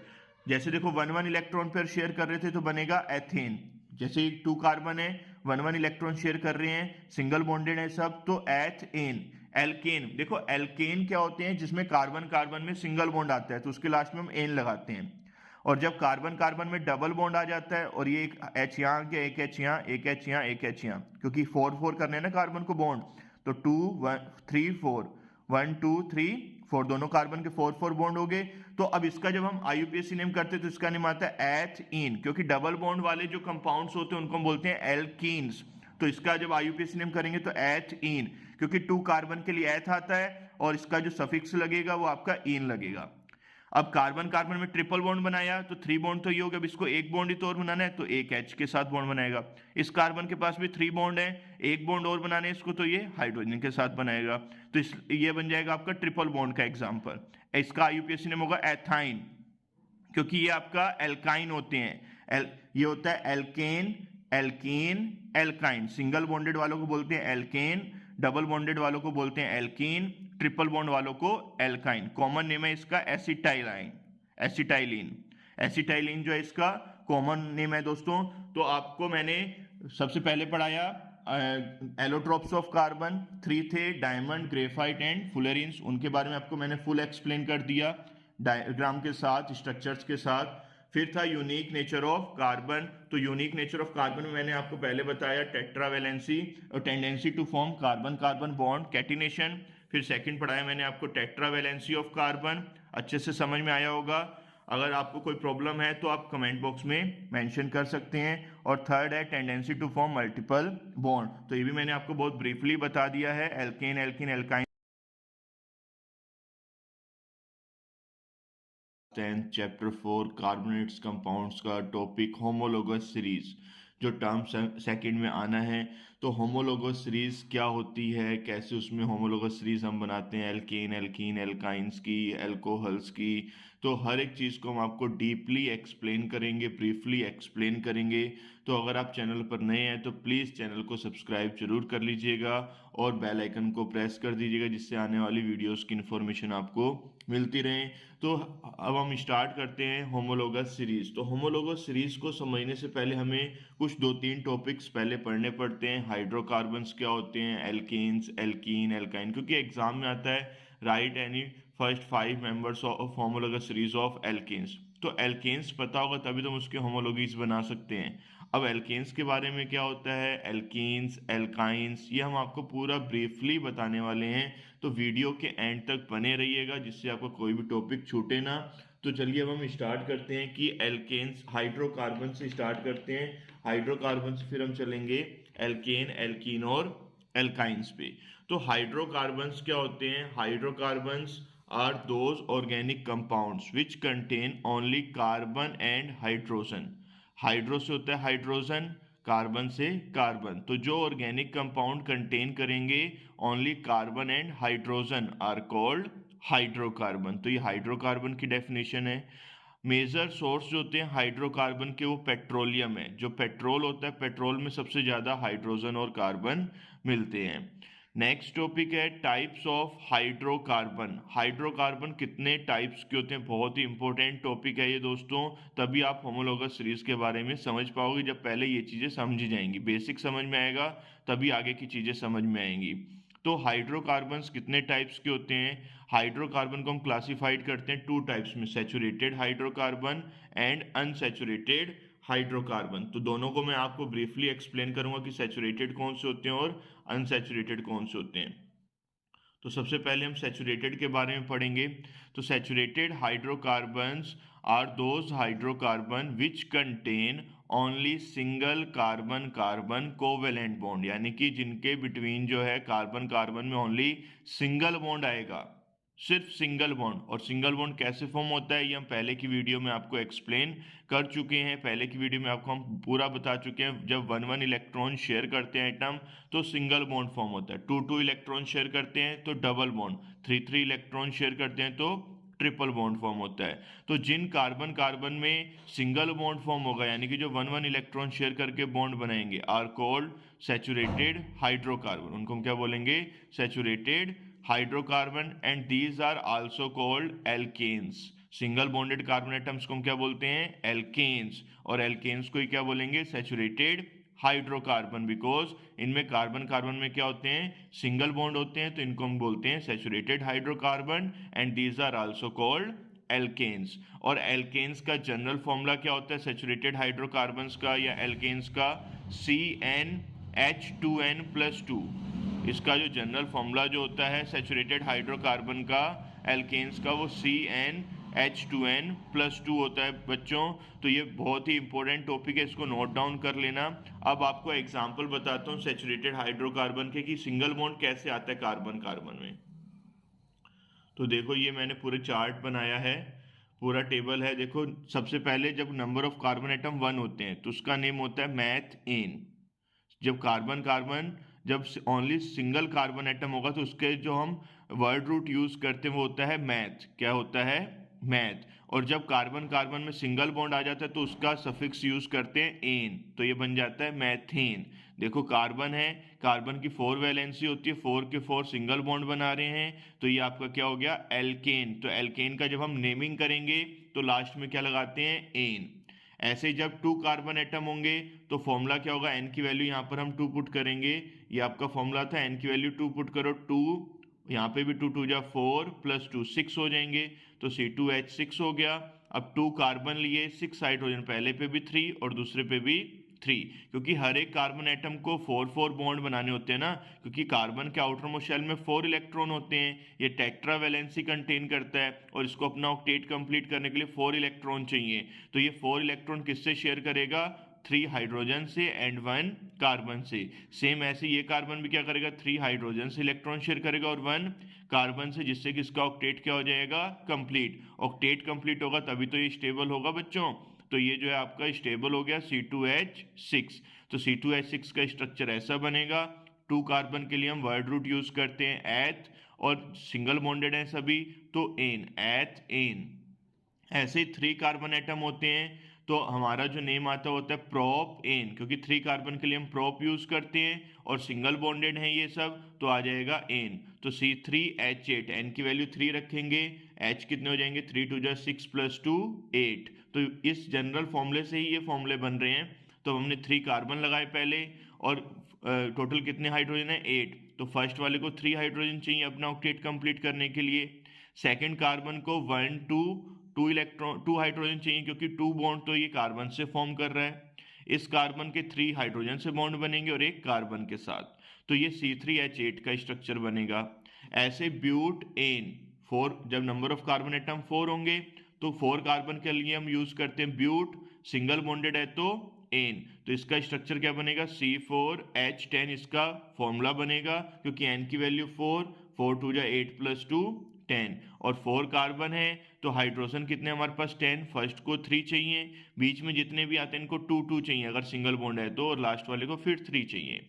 ऐसे 5 कार्बन होंगे तो 5 कार्बन के लिए हम वर्ड रूट यूज करते हैं पेंट, सिंगल बॉन्डेड है तो एन, तो C5H12, 5 कार्बन लिए हमने, और ये मैंने इस बार हाइड्रोजन नहीं लगाया, ऐसे ओनली बॉन्ड से शो कर दी, तो आप यहाँ हर जगह पर हाइड्रोजन ही लगाओगे। ये आप नोट्स भी बना सकते हो, प्रॉपर नोट्स बने हुए हैं ये, तो आप अपनी फेयर नोटबुक में नोट डाउन भी कर सकते हो इसको। 6th है हेक्सेन, C6H14, तो 6 कार्बन लगाए और H14 हमने ड्रॉ कर दिए। हेप्टेन में C7H16, क्योंकि CN होता है तो N की वैल्यू 7, H2N+2, तो 7 2 जब 14 और 2 16, तो मैंने 7 कार्बन लिए, हर एक कार्बन के ऑक्टेट को कंप्लीट करने के लिए, बाकी आप क्या लगा दोगे, हाइड्रोजन। तो आई होप आपको ये वीडियो अच्छी लग रही होगी, तो वीडियो को लाइक कीजिएगा ज़्यादा से ज़्यादा, और चैनल पर रहे थे तो प्लीज़ सब्सक्राइब भी जरूर कर लीजिएगा। तो एक बार फिर से आपको इस पेज के नोट्स दिखा रहा हूँ। तो ये हाइड्रोकार्बन, सैचुरेटेड हाइड्रोकार्बन हमारा कंप्लीट हो गया बच्चों। तो अब इसके बाद आता है अनसैचुरेटेड हाइड्रोकार्बन। तो अनसैचुरेटेड हाइड्रोकार्बन्स में क्या होता है ये भी हम आपको पूरा ब्रीफली पढ़ाने वाले हैं, तो वीडियो के एंड तक बने रहिएगा। बहुत इंपॉर्टेंट टॉपिक्स आपको आज एक्सप्लेन कर रहे हैं हम। ये बहुत ही इंपॉर्टेंट चैप्टर भी है, एग्जाम में सबसे ज़्यादा मार्क्स में आएगा। तो अनसैचुरेटेड हाइड्रोकार्बन, तो अनसैचुरेटेड हाइड्रोकार्बन्स कौन से होते हैं, the hydrocarbon which contain one or more double और triple bond between carbon atoms are called unsaturated compounds. Unsaturated compounds बच्चों वो कंपाउंड्स होते हैं जिनमें कार्बन कार्बन में डबल बॉन्ड आए या ट्रिपल बॉन्ड आए, कम से कम एक तो डबल बॉन्ड हो या एक ट्रिपल बॉन्ड अगर आ गया, सिंगल बॉन्ड तो होंगे ही होंगे, अगर एक भी डबल बॉन्ड या ट्रिपल बॉन्ड आ जाता है तो वो आपका अनसैचुरेटेड हाइड्रोकार्बन बन जाता है। और अनसैचुरेटेड हाइड्रोकार्बन कंटेन करते हैं मल्टीपल बॉन्ड। हम डबल बॉन्ड और ट्रिपल बॉन्ड को क्या बोलते हैं, मल्टीपल बॉन्ड। लास्ट वीडियो में आपको बढ़ाया था कि कार्बन जो है फॉर्मेशन करता है मल्टीपल बॉन्ड की, तो उसी की वजह से उसको हम बोलते हैं अनसैचुरेटेड हाइड्रोकार्बन। तो अनसैचुरेटेड हाइड्रोकार्बन में कार्बन कार्बन में डबल बॉन्ड या ट्रिपल बॉन्ड होते हैं। तो अनसैचुरेटेड कंपाउंड्स टू टाइप के हुए, first carbon compounds containing carbon carbon double bond. जब कार्बन कार्बन में क्या होगा, डबल बॉन्ड होगा, तो उसको हम बोलेंगे एल्कीन्स। तो ये अनसैचुरेटेड का फर्स्ट एग्जाम्पल है या फर्स्ट पार्ट है, फर्स्ट टाइप है कि कार्बन कार्बन में जब क्या होंगे, डबल बॉन्ड होंगे, तो उनको हम बोलेंगे एल्कीन्स। तो चलिए अब हम आपको बताते हैं कि एल्कीन्स क्या होते हैं। तो hydrocarbon in which two carbon atom are bonded by a double bond. जब हाइड्रोकार्बन्स में टू कार्बन एटम्स बॉन्डेड होते हैं by a double bond are called alkenes. क्या बोलेंगे, एल्कीन्स। और एल्कीन्स का जनरल फॉर्मूला क्या होगा, CnH2n। एल्केन में +2 था, अब यहाँ पर क्या हो गया, कार्बन कार्बन में डबल बॉन्ड आ जाएगा तो 2 हाइड्रोजन रिमूव करने पड़ेंगे ना, तो इसलिए यहाँ पर फॉर्मूला बन जाएगा CnH2n। क्योंकि डबल बॉन्ड आ गया तो कार्बन के अब देखो 2 बॉन्ड ये हो गए, 3 4 4 कंप्लीट हो गए, तो अब यहाँ पर एक्स्ट्रा हाइड्रोजन थोड़ी लगाएंगे, तो यह वाला हाइड्रोजन भी रिमूव हो गया और ये वाला हाइड्रोजन भी रिमूव हो गया, तो फॉर्मूला क्या बन गया, CnH2n। क्योंकि +2 हाइड्रोजन तो थे वो हमने रिमूव कर दिए, तो इसका फॉर्मूला बनेगा CnH2n। नंबर ऑफ एग्जाम्पल देखो, 1 कार्बन में तो डबल बॉन्ड पॉसिबल नहीं है ना, नंबर ऑफ कार्बन एटम अगर हम 1 लेंगे तो डबल बॉन्ड या ट्रिपल बॉन्ड तो पॉसिबल ही नहीं है, तो मैथीन या मैथाइन पॉसिबल ही नहीं है, तो इसके लिए मिनिमम 2 कार्बन एटम होते हैं। तो फर्स्ट मेंबर जो होता है एल्कीन्स का वो आता है एथीन। क्या आएगा, एथीन। एच में 2 कार्बन, इन का मीन्स डबल बॉन्ड है, तो हाइड्रोजन कितने हो जाएंगे, 2n, 2 2 जा 4। स्ट्रक्चर कैसे बनेगा, 2 कार्बन्स लगाए, दोनों पे 2 2 हाइड्रोजन, अब बीच में क्या आ जाएगा, डबल बॉन्ड, तभी तो इसका ऑक्टेट कंप्लीट होगा, इस कार्बन का भी और इस कार्बन का भी। ऐसे जब नंबर ऑफ कार्बन एटम 3 होंगे तो वर्ड रूट क्या यूज करते हैं बच्चों, प्रोप। अभी बताया था पहले, डबल बॉन्ड है तो क्या लग जाएगा, इन। सिंगल बॉन्ड होता है तो एन, डबल बॉन्ड होता है तो इन, क्योंकि डबल बॉन्ड वालों को हम एल्कीन्स कहते हैं ना। तो C3H6, तो 3 कार्बन्स लिए और 6 हाइड्रोजन है, तो दैट मीन्स बीच में एक डबल बॉन्ड आएगा। डबल बॉन्ड आपका यहाँ पर भी बन सकता है और यहाँ पे भी बन सकता है, तो आप जिस साइड मर्जी बना लो, नेम उसका यही आएगा, प्रोपीन। क्योंकि इधर बनाओगे तो इधर से नंबरिंग स्टार्ट होगी, इधर से बनाओगे तो इधर से नंबरिंग स्टार्ट होगी। तो इसका स्ट्रक्चर क्या बनेगा, CH2 double bond, CH single bond, CH3 3 hydrogen जुड़ जाएंगे। ऐसे ही जब नंबर ऑफ कार्बन एटम 4 होंगे तो ब्यूट 1 इन, यानी कि फर्स्ट कार्बन पर डबल बॉन्ड आ रहा है, अगर 2 इन लिखा होगा तो सेकंड कार्बन पे डबल बॉन्ड आएगा इन दोनों के बीच में, ठीक है। तो C4H8 इसका फॉर्मूला हो गया। स्ट्रक्चर कैसे बनेगा, पहले हमने 4 कार्बन लगाए, फिर 1 कार्बन में डबल बॉन्ड आएगा, अब इसके ऑक्टेट कंप्लीट करने के लिए हमने बाकी क्या लगा दिए, हाइड्रोजन, 1 2 3 4 1 2 1 2 3 4। तो इस टाइप से हमने इसको कंप्लीट कर दिया। अब नेक्स्ट चलते हैं आगे, बी पार्ट है compound containing carbon carbon triple bond. अभी पढ़ा था हमने डबल बॉन्ड का, अब आ गया ट्रिपल बॉन्ड का। ट्रिपल बॉन्ड्स वालों को हम क्या बोलते हैं, एल्काइंस। सिंगल बॉन्ड वालों को एल्केन्स, डबल बॉन्ड को एल्कीन्स, ट्रिपल बॉन्ड को एल्काइंस। तो जो hydrocarbon in which two carbon atoms are bonded by a triple bond are called alkynes. तो जो हाइड्रोकार्बन जिनमें टू कार्बन एटम्स बॉन्डेड होते हैं और बाय अ ट्रिपल बॉन्ड से यानी कि 3 इलेक्ट्रॉन शेयर करके जो बॉन्ड फॉर्म करते हैं आर कॉल्ड एल्काइंस। और एल्काइंस का जनरल फॉर्मूला होता है CnH2n-2। एल्काइंस का जनरल फॉर्मूला आएगा बच्चों CnH2n-2। इसका एग्जांपल एथाइन। एथाइन का मीन्स टू कार्बन एटम है और बीच में ट्रिपल बॉन्ड आ गया तो 2 हाइड्रोजन और रिमूव कर दिया हमने, तो देखो -2 कर दिया और एक H इधर लगेगा और एक H इधर, ऊपर वाले भी हट गए H और नीचे वाले भी, क्योंकि अब कार्बन कार्बन में ट्रिपल बॉन्ड आ गया। अब सेकंड है इसका एग्जांपल प्रोप आइन। आइन आ रहा है यानी कि ट्रिपल बॉन्ड होगा, तो हमने फर्स्ट कार्बन में क्या लगा दिया, ट्रिपल बॉन्ड, और बाकी थर्ड कार्बन में क्या आगे हाइड्रोजन, और फर्स्ट कार्बन में भी 1 हाइड्रोजन आएगा क्योंकि ऑक्टेट को कंप्लीट करना है, हर एक कार्बन के 4 बॉन्ड होने चाहिए। तो 1 2 3 4 इस कार्बन के कंप्लीट हो गए। अब सेकंड कार्बन का देखो 1 2 3 4 कंप्लीट हो गए। इस कार्बन की बात करें तो 1 2 3 4 कंप्लीट हो गए। तो ये आपका सैचुरेटेड और अनसैचुरेटेड हाइड्रोकार्बन टॉपिक मैंने आपको अच्छे से ब्रीफली समझा दिया है। तो इसके आप नोट्स भी साथ साथ बनाते रहिएगा वीडियो में, और वीडियो के एंड तक बने रहिए क्योंकि अभी काफ़ी इंपॉर्टेंट टॉपिक बचे हैं हमारे, होमोलोगस सीरीज भी बचा है अभी। तो अब नेक्स्ट टॉपिक है हमारा फंक्शनल ग्रुप। फंक्शनल ग्रुप्स क्या होते हैं? फंक्शनल ग्रुप एक ऐसा एटम या ग्रुप ऑफ एटम होता है जो डिटरमाइन करता है प्रॉपर्टी ऑफ ऑर्गेनिक कंपाउंड्स को, are called functional group. For example जो आपका नेम होगा, नेम के लास्ट में जो आपकी कास्ट आएगी, जैसे कोरंगा, नेगी, सिंह, ठीक है, मंडल, विश्वास, तो जो भी कास्ट होती है वो क्या रिप्रेजेंट करती है कि आप कौन सी जाति से बिलोंग कर रहे हैं।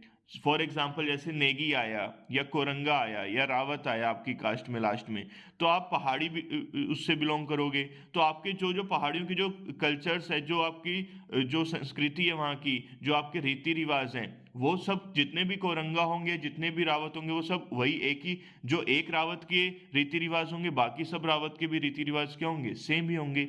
तो सेम वही चीज यहाँ भी आती है कि फंक्शनल ग्रुप एक ऐसा ग्रुप है या एक ऐसा एटम ऑफ ग्रुप है जिसमें जो डिटरमाइन करता है उस ऑर्गेनिक कंपाउंड की सभी प्रॉपर्टीज को, physical as well as chemical properties को। तो उस कंपाउंड को या उस ग्रुप को या उस एटम्स को हम बोलते हैं फंक्शनल ग्रुप। तो फंक्शनल ग्रुप बहुत ही इंपॉर्टेंट टॉपिक है। फंक्शनल ग्रुप वो होते हैं जो पूरे कंपाउंड्स की प्रॉपर्टीज को डिटरमाइन करते हैं कि वो क्या है। अगर आपका सपोजेट पहला, जैसे हम फंक्शनल ग्रुप का एग्जांपल दूं मैं आपको, तो पहला फंक्शनल ग्रुप है आपका एल्कोहल। फर्स्ट फंक्शनल ग्रुप है एल्कोहल। एल्कोहल का मीन्स होता है OH ग्रुप। तो जिस कार्बन कंपाउंड्स में, जैसे अभी हमने जो कंपाउंड्स पढ़े एल्केन, एल्किन, एल्काइंस के, तो उसमें अगर हम 1 हाइड्रोजन को हटाकर OH ग्रुप लगा दें तो वो आपका बन जाएगा एल्कोहल। तो अगर आपने पहले कार्बन पे OH लगाया, फिर उसके बाद एथेन में भी 1 हाइड्रोजन हटा के OH लगा दिया, प्रोपेन में भी 1 हाइड्रोजन हटा के OH लगा दिया, ब्यूटेन में भी, तो जितने भी वो मैथेन के साथ जोड़ा आपने OH, एथेन के साथ जोड़ा, प्रोपेन के साथ जोड़ा, तो उन सब कंपाउंड्स की जो केमिकल प्रॉपर्टीज होंगी वो सबकी सेम होंगी। तो जितने भी एल्कोहल्स होंगे उन सबकी प्रॉपर्टीज क्या होंगी, सेम होंगी। तो फंक्शनल ग्रुप का मेन ही यही मोटिव है कि फंक्शनल ग्रुप जो होते हैं, जिस कंपाउंड में सेम फंक्शनल ग्रुप है वो कंपाउंड सेम प्रॉपर्टीज ही शो करेंगे। तो फंक्शनल ग्रुप कौन कौन से होते हैं? 10th क्लास में तो बहुत ही कम फंक्शनल ग्रुप है, 4 5 ही है, लेकिन आगे हायर क्लासेस में 20 तक जो है या 25 तक आपके जो है फंक्शनल ग्रुप हो जाते हैं। तो नंबर फर्स्ट है एल्कोहल। एल्कोहल के लिए हम यूज करते हैं OH ग्रुप जोड़ देते हैं चेन के साथ, कार्बन की चेन के साथ। Second aldehyde. एल्डिहाइड ग्रुप को हम रिप्रेजेंट करते हैं CHO से। इसका स्ट्रक्चर कैसे बनेगा? C double bond O single bond H, और इधर कोई भी कार्बन की चेन होगी। कीटोन्स के लिए जो आपका कीटोन्स होता है, कीटोन्स के लिए C डबल बॉन्ड O। इसका स्ट्रक्चर आप इस टाइप से भी बना सकते हो और इस टाइप से भी बन सकते हो, इधर भी कार्बन की चेन होगी और इधर भी कार्बन की चेन, बीच में कार्बन के साथ ऑक्सीजन होगा। कार्बोक्सिलिक एसिड का होता है COOH ग्रुप, और इसमें C double bond O single bond O single bond H। अब मैं आपको साथ साथ ये भी बता दूं, जब हम इसका नेमिंग करते हैं किसी भी कंपाउंड की नेमिंग, जैसे हम पहले कर रहे थे मैथेन, एथेन, प्रोपेन, ब्यूटेन, तो अगर आपका एल्कोहल ग्रुप जुड़ा हुआ है तो इसकी जब आप नेमिंग करोगे तो OL लगाओगे। क्या लगाओगे? ओ एल, लास्ट में जो मैथ एन आता है ना, तो ई हटाकर ओ एल मैथेनोल हो जाएगा। एथेन के लास्ट में ई आता है, तो अगर आपका ओ एच ग्रुप जुड़ा है तो एथेनॉल हो जाएगा। ठीक है, ऐसे ही अगर एल्डिहाइड ग्रुप जुड़ा है सी एच ओ, तो इसके लिए लगाते हैं ए एल, अल, इसके लिए लगेगा अल, क्या लगेगा बच्चों, अल, ए एल, अल।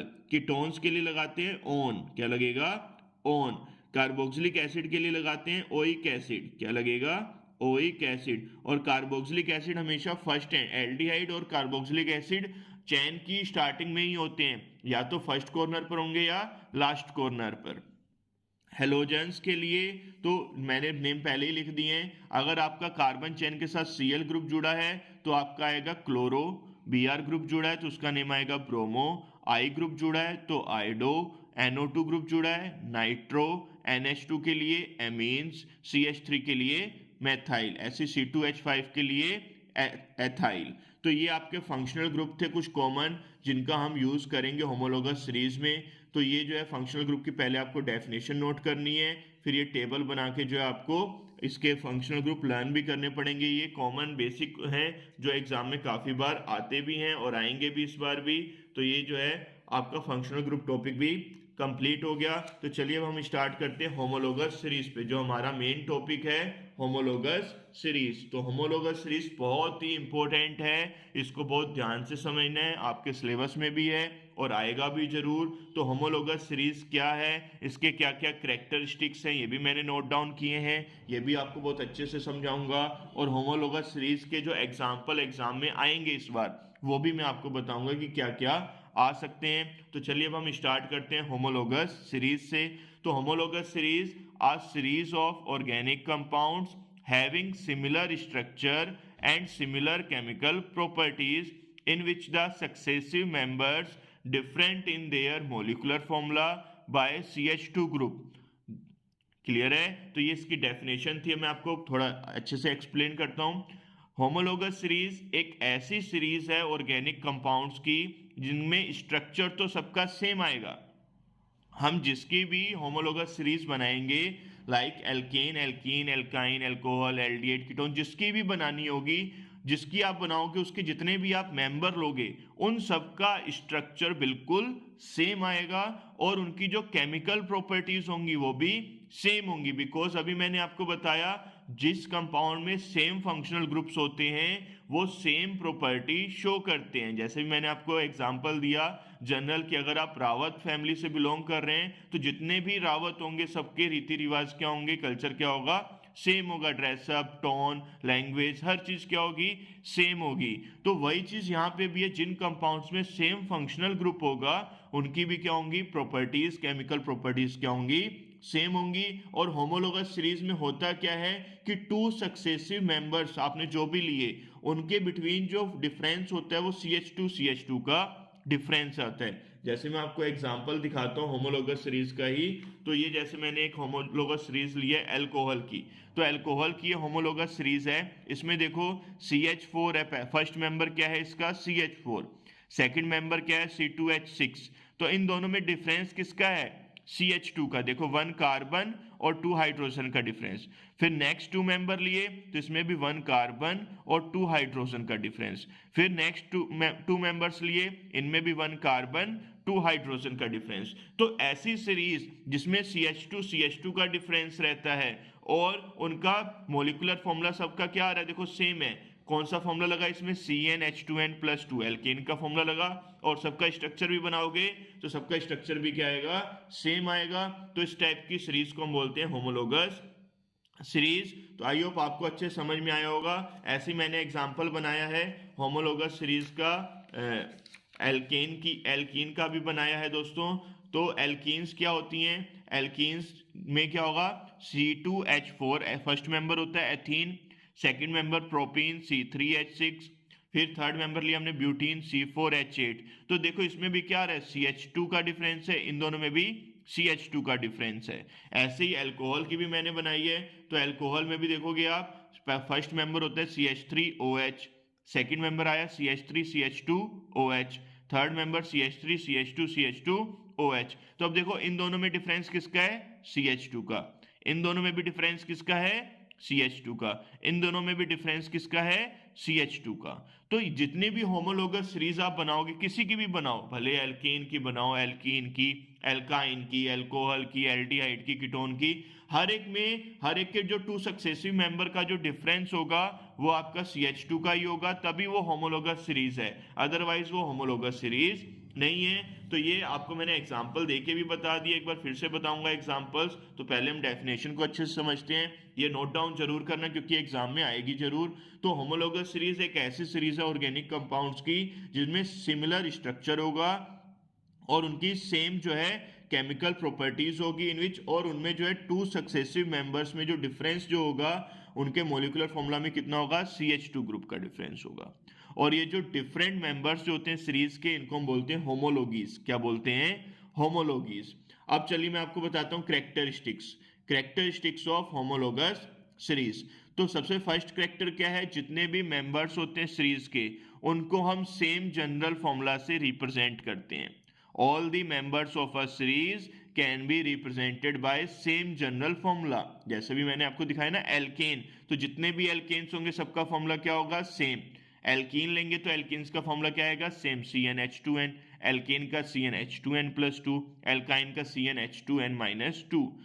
सेकेंड, कोई भी टू कंसिक्यूटिव मेंबर्स जो आप लोगे उनमें डिफरेंस कितना होगा मोलिकुलर फॉर्मूला में? बाय या CH2 ग्रुप। अभी मैंने आपको बताया भी हर एक टू मेंबर्स के बीच का डिफरेंस कितना आ रहा था? CH2 ग्रुप का। थर्ड पॉइंट है the difference in the molecular mass of any two adjacent member. Two adjacent members में जो मोलिकुलर मास का डिफरेंस होगा वो कितना होगा? 14 यूनिट। कैसे? देखो CH2 का डिफरेंस है तो मास में भी किसका डिफरेंस आएगा? CH2 का ही। C का मास कितना होता है? 12। कार्बन का मास होता है 12। हाइड्रोजन का मास 1। कितने हाइड्रोजन है? 2। तो 12+2 कितना हो गया? 14। तो कितना मास का डिफरेंस आएगा? 14। तो इनकी जो केमिकल प्रॉपर्टीज जो होती है होमोलोगस सीरीज, जिसकी भी आप लोगे, जितने भी होमोलॉगीज होंगे सबकी केमिकल प्रॉपर्टीज सेम होती हैं बट फिजिकल प्रॉपर्टीज डिफरेंट होती हैं due to difference in their molecular formula by CH2 and mass 14 unit की वजह से इनकी जो प्रॉपर्टीज हैं फिजिकल प्रॉपर्टीज डिफरेंट होती हैं। नेक्स्ट प्रॉपर्टी पे चलते हैं। All the members of a homologous series, जितने भी मेंबर्स होते हैं होमोलोगस सीरीज के, हैव सिमिलर केमिकल प्रॉपर्टीज। उनकी केमिकल प्रॉपर्टीज कैसी होगी? सेम केमिकल प्रॉपर्टीज शो करेंगे।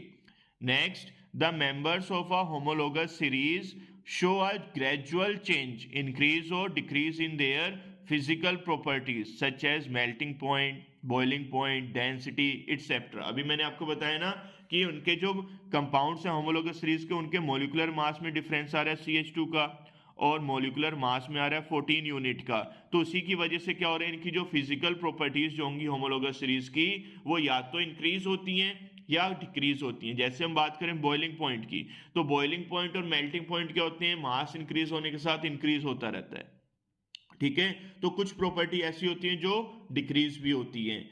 तो फिजिकल प्रॉपर्टीज इंक्रीज भी हो सकती हैं और डिक्रीज भी हो सकती हैं, लेकिन केमिकल प्रॉपर्टीज सेम रहेंगी बच्चों। तो नेक्स्ट लास्ट प्रॉपर्टी है इसकी, all the members of this series can be prepared by similar method. जितने भी हमारे सीरीज के जो मेंबर्स हैं, जब उनका फॉर्मूला सेम है तो उनको प्रिपेयर करने के मेथड भी क्या होंगे? सेम ही तो होंगे, तो कॉमन सी बात है। तो all the members of the series can be prepared by similar methods known as the general methods of preparation. तो उसको हम क्या बोलेंगे? General method of preparation. तो चलिए मैं आपको एक बार इनके एग्जाम्पल सभी दिखा देता हूं जो एग्जाम में आने, इनको आप नोट डाउन भी ध्यान से करते रहना। तो सबसे पहले होमोलोगस सीरीज ऑफ एल्केन्स पढ़ाता हूं। होमोलोगस सीरीज ऑफ एल्केन मैंने अभी आपको एग्जांपल्स में बताया भी था, फिर बता रहा हूं कि फर्स्ट मेंबर होता है मेथेन CH4, सेकंड मेंबर है एथेन CH3 स्ट्रक्चर सेम आएंगे, प्रोपेन का C3H8, ब्यूटेन का C4H10, पेंटेन का C5H12। अब इनमें डिफरेंस देखोगे, CH2 का डिफरेंस है और इनके मोलिकुलर मास में 14 यूनिट का डिफरेंस आएगा, इसलिए इनकी केमिकल प्रॉपर्टीज क्या होंगी? सेम, क्योंकि इन सबका जनरल फॉर्मूला क्या होगा? सेम। क्या फॉर्मूला होगा? CnH2n+2। ऐसे नेक्स्ट है होमोलोगस सीरीज ऑफ एल्कीन्स। तो एल्कीन्स एथीन, प्रोपीन और ब्यूटीन। तो एथीन का फॉर्मूला है आपका C2H4, प्रोपीन का C3H6, ब्यूटीन का C4H8। तो इनमें देखो डिफरेंस किसका आ रहा है बच्चों, CH2 का डिफरेंस है ना। तो ये भी होमोलोगस सीरीज है एल्कीन्स की। इनका जनरल फॉर्मूला भी सेम है, CnH2n। ठीक है, ऐसी होमोलोगस सीरीज ऑफ अल्कोहल, ये बहुत इंपॉर्टेंट है। अल्कोहल का फर्स्ट मेंबर आता है मैथेनॉल, मैंने बताया था ना, 1 कार्बन के लिए यूज करते मैथ, कार्बन कार्बन में सिंगल बॉन्ड आएगा तो एन, और OH ग्रुप जुड़ेगा तो ओल। ये इसका IUPAC नेम है बच्चों।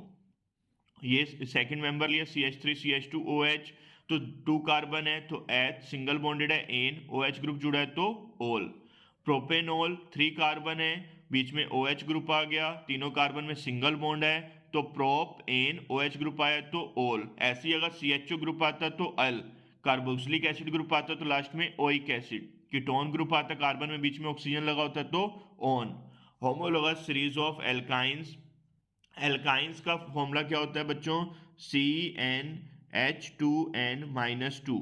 एल्केन का भी मैं आपको फॉर्मूला बता देता हूँ, CnH2n+1OH।